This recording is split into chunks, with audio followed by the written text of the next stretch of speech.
I don't even know how to describe it, but I'll call it the human spirit.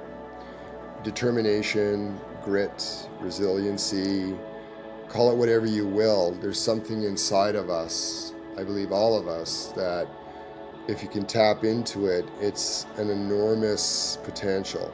It's a superpower that we all have. And I think back to those first few days, and I can't even imagine where I was and where I am. Day two, after day one, was pretty much a breaking point for me. It was like a decision needed to be made because I was so distraught. And 12,000 kilometers later, here we are 2 days away from the finish line. That's not getting in shape. It's not getting fitter. It's not eating healthier. It is something more. It's higher than all of those things.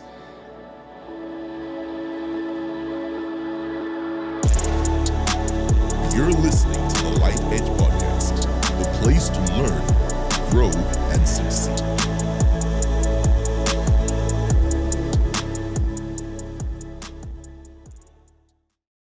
Well, Matt, thank you for joining us again on the Life Edge Podcast. You are literally wrapping up the Ride for Change, 13,000 kilometers, maybe short a little bit, maybe over a little bit. We'll see where it ends up, but there has been some ups and some downs and everything in between on this. You've got 3 days to go as of today's recording. Is that correct? 2 I days. ride tomorrow solo, and then the next day I meet at the Fallen 4 Memorial, which is a memorial for 4 RCMP officers who were killed in the town that we're currently located. I'll meet there on Sunday.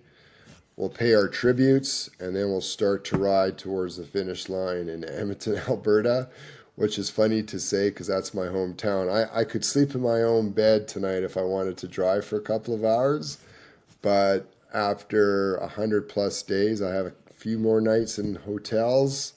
Tonight I'm in an Airbnb, and then I'll be in my own bed. Are you excited about it? Yeah, I've had a lot of people reach out to me and they use words like you must be excited and nervous and scared. And I'm all of those things. We know it's time to end this because you can only shout the message so many times before it loses its impact. It's a diminishing return. We've been doing this now for over 100 days. We've got as much momentum as I feel we're going to get. I don't think cycling another 20 days would help that in any way. So I know it has to end. I know it has to end for me and for Nicole. We're tired. We're tired of not having our home around us. And I don't mean just our house. I mean Edmonton, our friends, our health clubs, everything. But you're nervous and scared because what's it going to feel like when the noise stops and everything becomes quiet and you're forced back into that day-to-day routine that you left over 100 days ago. So I'm nervous about it because I don't know what will be next. I have some ideas as I've talked to you about, but it scares me a little bit, but it's time. Now, do you have to jump right back into a routine, or do you and Nicole get some time to kind of debrief? I think for both of us, we don't have to force a decision on anything right away. I think we would be better served by decompressing and unpacking all of the emotions, the thoughts, the ideas, our discoveries, unpacking all that stuff and really doing something methodically rather than just throwing ourselves into whatever would be next, because it's going to be a very critical step. Because what is next? Is it a 120-day ride? Is it a 180-day ride? Is it spanning all of North America? Is it or is it completely backing away from all that and maybe helping somebody else achieve a goal? So we really have to think that through. And I think we both, especially Nicole, she deserves to be pampered and taken care of because she's been doing it for everybody else. So she might want some downtime, and she might decide she wants to sit on a beach. So that's probably what we're going to discuss. But I do need, but I do need to think about things relatively quick because I don't want to be caught putting myself back into a rut where I'm not moving forward. I still think you need to swim across one of the Great Lakes, but that's just my opinion. Well, somebody drove by us on the side of the road today, and they got. I mean, we were in nowhere, Alberta, and this car goes over a dirt road. He goes, "Hey, I heard you on the radio," and he was literally like, "I'm an Ironman. I've done Ironman triathlons." And we talked about swimming, and I told him, Nicole said it best. I have iron in my butt, so I just said, so we'll see about that. I might. It's a challenge, so who knows? I might do it. So when we've talked, and I don't remember if this came about on a podcast or one of the Instagram lives we've done, you were talking about how you really were just like, you know what? I've kind of given up the whole ego side of this that I started with, and I really want to focus just on the true purpose of what this is, and that is supporting the charity, supporting the kids, and really trying to drive awareness towards the kids. How have you managed on that transformation? I think there's some wins and losses. I still worry about, we were talking about the finish line event, how many people are going to be there. I worry about things like that, not because I want everybody around applauding for the effort we put in. I want more people there because I want to believe we've created something that energizes people. So I do worry about some of that attention stuff still, but I was talking to Nicole about some things the other day, and I said, it's funny now I post things, I don't spend hours analyzing which ones got liked, which ones didn't. I've given up on the idea of creating more followers. If people follow me, people follow me. If they don't, they don't. So I've made some improvements in some areas, and in others, I still have work to do. But I think, when I talk to people now, I think I'm doing it for the right reasons. I'm trying to deliver a sincere, authentic message, and I'm doing so recognizing that, not a lot of people will care. Some people will, but some people won't. So, in a sense, I've made progress, but I got a lot more work. I really do, and I still get, I still get hurt feelings, if that's the right word, when I don't feel there's enough kind of. We drove into Grand Prairie. I love Grand Prairie. We had an event at a local restaurant and pub there. They raised money, beautiful people, great place, but it was very quiet. And I was like, oh, I really was hoping for more people. I don't know if that's something I should be worrying about or that's a legit concern, but I'm trying to not let that stuff bother me because I think that is tied to ego. And I don't think we've talked about this yet on the podcast, but what was it like managing the fires and having to reroute and miss days? What was that like mentally for you? At the end of the day, you said right off the hop, there's going to be a gap in the kilometers. It won't be as much as we planned. A big chunk of that was as a result of fires, but there are many other things that contributed to that. But we still are probably going to be over 12,000, and I'll take 12,000 kilometers. That's a lot of miles. So we had to do what we had to do. We worked around it. We lost some kilometers, but I'm proud of us. We plugged on. We were caught up in a very, very bad situation. People were forced out of their homes, and they're still out of their homes. The air quality was horrible, so riding outside wasn't doable. But we managed to continue on, so I'm very proud of us. That's what I would tell anybody who wanted advice on, making progress. You have to fight. You have to work around obstacles. But on the other hand, it's a very sad world right now. I BC, British Columbia, Alberta, Northwest Territories, Hawaii, they're everywhere. I spoke to forest fighters, wildfire guys that were being moved all over the country. There's so many. So it's just a really sad situation that we're in right now. Yeah. Now I was reading this morning, Turkey, Greece, Spain. There's a lot that can be added to that list. So Yeah, it's definitely terrible right now. it's very scary. So, one of the things I worry about, for 3 or 4 days, I didn't ask for donations because it just felt really weird asking for donations as I was escaping out of a community that was surrounded by fire. So, yeah, who knows? Maybe next year I do something for the environment. I don't know. But the sad thing is, there are so many competing problems in the world right now. It's hard to find one that is going to unify all because everybody has a different opinion on what's priority. And Mm, unfortunately, the list of issues is growing. So, yeah. When you look back now, especially if we go back to some of the earlier recordings and stuff in our earlier conversations, there were times when like your biggest concern was, am I going to give up? Am I going to quit? Now, when you look back and you think about that, what is your thoughts on the mindset you had back then?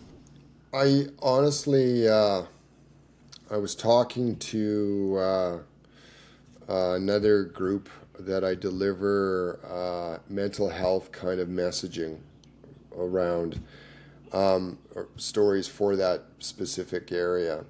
And, I said this was going to be my last message well on the ride, which is kind of sad because I've been delivering these weekly discoveries I've been making about myself as I go. And this one was really funny because I said, I don't even know how to describe it, but I'll call it the human spirit: determination, grit, resiliency, call it whatever you will. There's something inside of us, I believe all of us, that if you can tap into it, it's an enormous potential. It's a superpower that we all have. And I think back to those first few days, and I can't even imagine where I was and where I am. Day two, after day one, was pretty much a breaking point for me. It was like a decision needed to be made because I was so distraught. And 12,000 kilometers later, here we are 2 days away from the finish line. That's not getting in shape. It's not getting fitter. It's not eating healthier. It is something more. It's higher than all of those things. At some point, I made the decision to go out on day three. I made the decision to go out on day four, and I never stopped making that decision. I complained a lot. I whined. I questioned why everything was going against me. I probably wasn't fun to be around, but every day we got out and rode. And all I can say to people who are listening to this, there is a superhuman in all of us. The trick is how do you tap into that person? And once you do, it will be an incredible experience because you're not only going to accomplish your goals, but I can guarantee you, from a mental health perspective, as soon as you start moving forward in such a positive way, you're mentally going to get stronger and healthier. So it's an amazing power, and that's kind of what I said in this last message to the group is, that Superman shirt with the S on it. We all have that shirt. We just need to put it on and Hmm. get after it. So I'd like to spend a lot more time talking about that because I was in the depth of despair. I can honestly look at people and say, I was so close to quitting and doubting myself.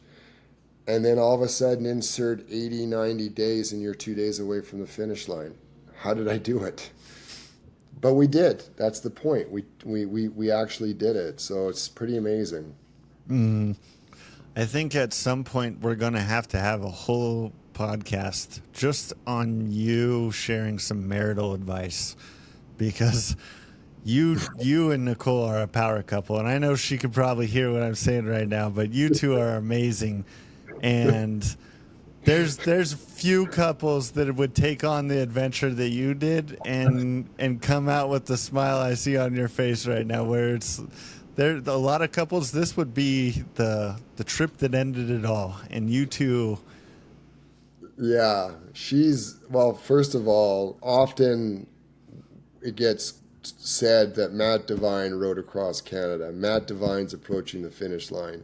In reality, Nicole rode across Canada, and Nicole is approaching the finish line. So this is a 50-50 deal. Mm-hmm. Without her, it wouldn't happen. Without me, it wouldn't happen. It's like a play or a drama, and we have two characters, and the third character being Mother Nature in Canada, of course.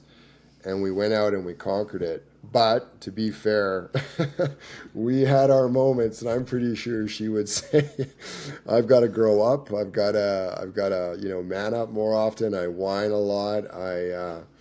There were days where I needed pampering because I was so broke. But I'm sure she's ready to kind of do this, and now you're going to take care of yourself. But yeah, no, we actually did pretty good. We had our moments, we had our fights, and like I said, sometimes I was grumpy. I was just not a fun person to be around.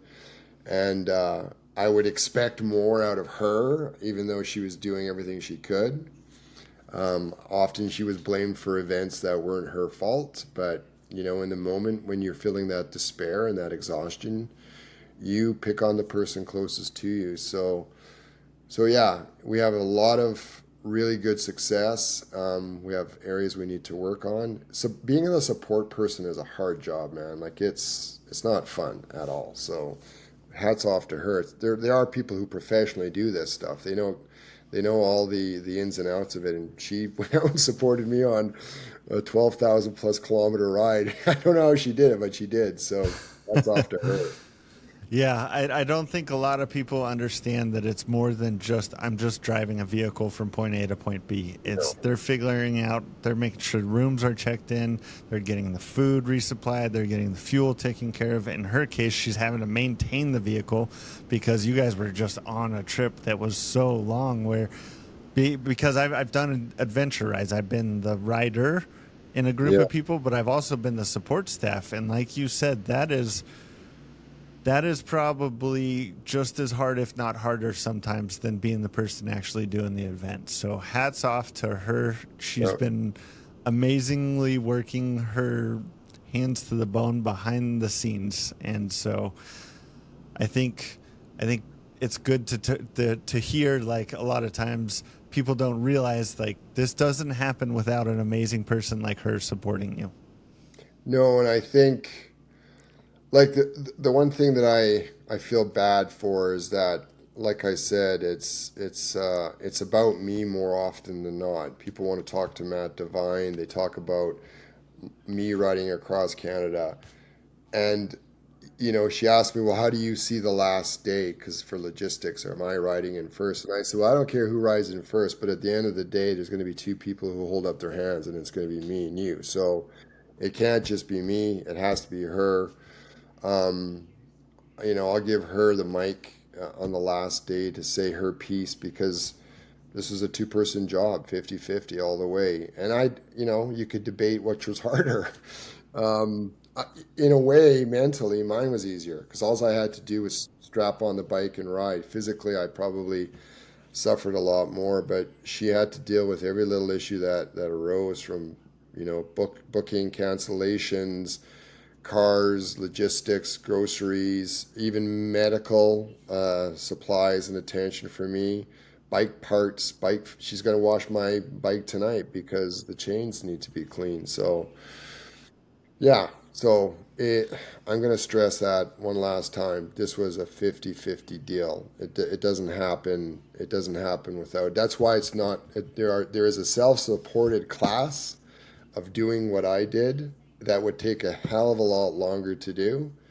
I could only move across Canada this quickly because of her. So, Mm-hmm. When you first started this journey in one of our very first conversations, I asked you to paint a picture for the listener, for the audience. What does success look like? And I would be curious to hear how do you view this as, what do you view as success now? And did you achieve that? Well, more than ever now, I'm really focused on the charity and the amount of awareness and donations we create. I think we can put a big green check mark in front of awareness because we've raised the roof off of You Can Ride too. A lot of people are talking about them across Canada. Money wise, I think we're going to do okay. I think it's going to be in between 50 and 100 or maybe a little bit more. It will depend, of course, on Lyle Best. He's got a big card to play, I'm sure, and he always does, but I think we'll be okay money wise. So that was our first priority. The second priority is I hope I can use this adventure, these learnings, these discoveries to not only allow myself and Nicole to move forward to our next kind of whatever that is, but also for me to feel like I have a plan now. Like I've got a framework. I know where I want to go and I know how I want to get there so that I can improve myself mentally and continue to improve myself physically. I don't want to go back and fall into a rut. That was what I was in before. I was unable to make decisions. I wasn't sure what I wanted to do. I really hope this was the ignition to the next chapter because I can't do anything more bigger than what I've done. If this doesn't jumpstart the next chapter, I don't know what will. So that for me is success. If I can do something now with what I've done that's going to keep me upright, happy, healthy, perfect. And the charity. Those are my two check marks. Push back on me in any way you want here, but would you have considered what you've done with 7 and 7 and now this? Would you look at it and be like, I was having what the main phrase is like a midlife crisis or not, but I would say almost like an identity crisis. Yeah, it was. I'll tell you, it was a perfect storm. It was a midlife crisis mixed in with mental health issues, with lacking of purpose, with imposter syndrome, all these different things I've heard. And I really, at the end of the day, I watched a show the other day and somebody had bipolar and they were describing, it was on Netflix, and this guy kept saying I have bipolar, and I said to Nicole, I said, I think that's me, that's the way I behave. So there is a lot of issues going on there, and they still exist. Like it's a work in progress, but it's like these things become your armor against that. Because I can tell people when we get older, man, it's hard. What you used to have slowly slips away. You know, you used to have purpose. You used to have the body and the mind of a younger person. You used to have, that drive to get to that next level in life. But once you get there, it's a problem. And going through what I've went through was fighting tooth and nail. What's that poem? Don't go gently into the good night. I was fighting back. I was pushing back. I haven't solved everything. The feelings are all there. They're all creeping around me all the time. But I think I've got a bunch of more quivers in my or arrows in my quiver now because I know what works, what doesn't, and maybe I've got some ideas coming off of this. Helping people gives me purpose, so I know that's going to help motivate me. So yeah, that's a long answer to your question, but there was definitely a midlife crisis. Yeah. With when you started this, you were really hoping to. You kept saying like, "I've got some demons I need to work through, some stuff I want to figure out." Would you say that you've done that? And if not, like, are you all right with that? Well, I didn't solve a lot of the problems that I thought I was going to solve. I thought I was going to be able to make decisions and snap my finger and eliminate things that are good and nurture things that eliminate things that are bad and nurture those that are good. All these different things that I thought the ride would do, and that moment of clarity would come. Yeah, it's not as easy as that. Mm-hmm. It's like being an addict. You're always an addict. You have to continue to fight and push back. I'm still largely the same guy, but I'm a hell of a lot more aware. I know I've got flaws with the ego and all those different things we've talked about in the past. I just think I'm better armed now to fight them. So I am okay. I do feel Mm. better. Um, but that's where that scary feeling comes from, because if I don't convert this into something meaningful, I'll fall right back to that same person. Mm-hmm. What would you tell somebody who was you 100 days ago in the same boat? I think the idea of the journey is very, very important. You have to take the journey. You can't be scared to take the journey. You're always going to have hindrances in your life. If you don't like rain, you'll never get on the bike and ride across Canada. You have to accept the hindrances. They're always going to be there. You can't control them, but you still need to take that journey. I've taken the journey. It's given me a view. And had I not taken that journey, I would have never saw the view. I've been given a gift now of accomplishment. We've done something quite amazing, and I'm not bragging. There are a lot of really talented physical endurance athletes that could do the same thing. There's probably not a lot of people like me that have done this, but I've been given this gift now. And if I convert it, it's going to be a really positive, amazing thing. So I would tell anybody, me, anybody else in that same position 100 days ago, take the journey and grind, grind, grind, grind, grind. Grind yourself to the bone, but take the journey and try to be happy. I wasn't always happy. I'm not the proudest person of my behavior sometimes, but I think overall, what I did would probably cause a lot of people to complain. But I finished it, and that's what I would tell people. You have to hammer it out. You have to push through it, and in the end, you're going to be rewarded. But it's what you do with that gift. Now, that's the Mm. important thing. What do you want to tell the people that have been following you and supporting you? What do they do next? The people that were like, I've been in this journey. I opened up my Instagram, my phone, always looking for something to see where Matt's at, what he's doing. And this is it's not going to just end for you. It's about to end for them too. So what do you want to tell them to think about, to move on to do next? Well, first of all the people that followed me, I may not have a ton of followers, but the followers that I have and the connections I've made, people like you, I've made friends. They send me notes of support. It's real. It's just not a number Mm. on a screen. So I don't want to lose connection with these people. That's number one. Number two, I'm going to look for feedback, because I am going to go immediately back to Edmonton and initiate a new fitness journey, because cycling for 100 days changes your body. I need to repair and rebuild. I want to talk about what that fitness journey looks like. But most important, I'm going to take all of the learnings, both from my previous existence and my new existence, and I'm going to try to create meaningful conversation, authentic conversation, and content in that area of human transformation to help people physically and mentally and inspire them. So I would hope that people will find that interesting and want to still be part of my world. But I'm also looking for feedback. Some people might Mm. say, just keep doing those goofy donut videos.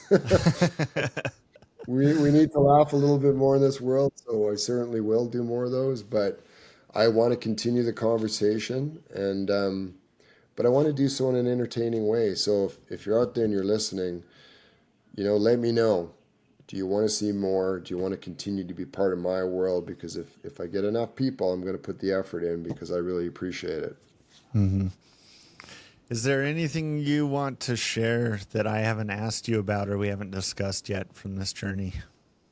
Well, a couple things. There's going to be as I don't know if I mentioned this to you during this podcast or a previous one, I might have this retrospective video that's going to be made. That's going to be coming out on sometime late November, and we're going to show it to a group of people that were a big part of this. I would love to have you and your wife come to Edmonton, Alberta, to be part of that. You know, if you can, we'd hold you some seats for sure. But that's going to come out, and with that, I hope there's going to be something around it that speaks to that next chapter, that next journey. So, you know, stay tuned for that. I think it's going to be a really fun thing when it comes together, and by that time, I'm going to have decompressed and unpacked all this, and I hope I have that next chapter framed up. So, you know, please stay tuned. And the other thing is, talk to me. Like, send me thoughts and ideas. And if you really like the content and you're going to miss it, you know, I can very quickly insert it with the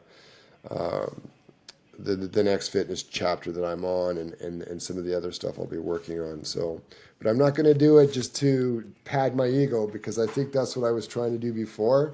I only want to do it if people are interested. And one thing I wanted to say too is Matt's been on this journey. He's been doing something amazing for this great charity. If you have the means, like, there's other great charities out there. There's other great opportunities. There's the stuff going on with the fires and everything else. And Yep. so your charity doesn't have to end just because this ride is ending. There's plenty of other people out there that could use the support. As far as even just some of the moral support that you've helped with, Matt. Like, there's people out there. I know it's hard to find them, but there's still people out there doing great things. Yeah, and listen, I hope that my content that I create from the first two events and my life experience up to this date, the 300-pound Matt and now the guy that rode across Canada Matt, I'm going to be able to create something, some messaging, some really meaningful messaging and content around these things. And I want to be able to speak to groups and speak to people in support of charities. I may do another event for a charity, but I can't. That's only one a year. It doesn't have enough pop. If I can go out and speak to a mental health group and motivate other people to take their own journey for the support of that charity, it's virtualizing my mindset and me across many. And I don't want to make a dime off of any of this. I don't want to become a paid motivational speaker. I just want to tell the story, and I want to motivate people to say, hey, Matt, you can't be at the door of every charity, but you can create 100-person army, a 200-person army to go out and do what you've done. And guess what? We've got the wave across our world, and hopefully we're making change. Well, I can't tell you how excited I've been and just how enjoyable it's been to go with you on this journey. Like, you have become a dear friend, and I'm excited you invited me to be a part of this, and I'm honored that you invited me to be a part of this. And I'm really looking forward to see where you continue to go and how we can continue to deepen our friendship and help change the world. Yeah, you're a pretty incredible guy. You know, I just know that in my next phase, there's going to be opportunities for me to talk about you, and I want to introduce you to people that I meet that impress me, that I think would be a great collaboration with you. I want to continue to collaborate with you. I love the stuff your wife puts out. I've actually learned a lot. Tonight, I'm like, I didn't know that. She talked about road trip snacks the other day, and me and Nicole were like, where was this when we started? So yeah, I do want to shake your hand in person one day. So we are going to stay connected. I want you to be part of my next chapter, and yeah, I want to do some great things with you. Well, Matt, I can't thank you enough. Why don't you go ahead and, since this is wrapping up, why don't you give us the final word here? August 27th, I cross the finish line. I'll have cycled about 12,000 plus kilometers. rideforchange.ca. Go and help me make this an amazing ending to what has been an amazing journey. And let's light it up and get ready for the next chapter. It's awesome. It's actually making me tear up right now a little bit. So, You'll get me going. whoa, whoa. Yeah, you're crying too. Believe me, I'm going to be, I'll be a hot mess because when I ride into Edmonton, there's going to be a lot of kids there. And that's probably what's going to do me in. I don't know if you know this, but I lost my uncle 3 days ago while I was Oh, on the ride. They found him unresponsive in his room. And, you know, one of the things I thought was going to be really great was going to be meeting up with him in Edmonton, having a cold beer, telling him a bunch of stories. But unfortunately, I had to make the decision to either go home and end the ride, knowing full well he wasn't recovering. He was non-responsive. It was a brain bleed, and it killed him. But I knew he'd want me to ride, so I rode on. And again, this is just, you know, part of the whole experience. And I think that is going to be processed when I cross the finish line because I can't think about it too much right now. I had one night where I was suffering a bit, obviously very upset, but it's time to get the job done. But when this is all done, there's probably going to be some pretty heavy emotions. So don't start me now. oh, that's all right. All I can say, and just well done. Just well done.